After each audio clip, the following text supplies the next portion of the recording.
খবরদার এই জায়গায় কোনো ধরনের কারচুপি করা যাবে।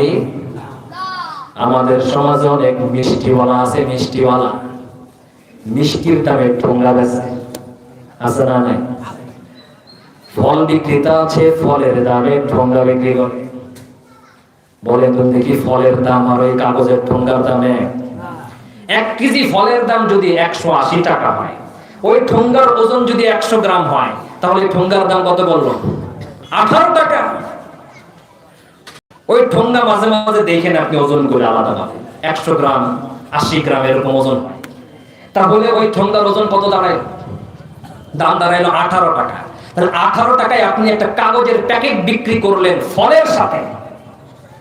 তার মানে ওই বেচারা 1 কেজি ফলের টাকা দিল, আপনি তাকে 1 কেজি ফল দিলেন না।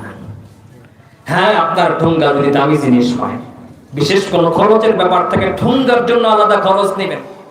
বলবেন ঠোঙ্গা বাবদ 5 টাকা, ঠোঙ্গা বাবদ 2 টাকা, 10 টাকা, স্বাভাবিক ন্যায়সঙ্গত যেই দাম নির্ধারণ করে দেন।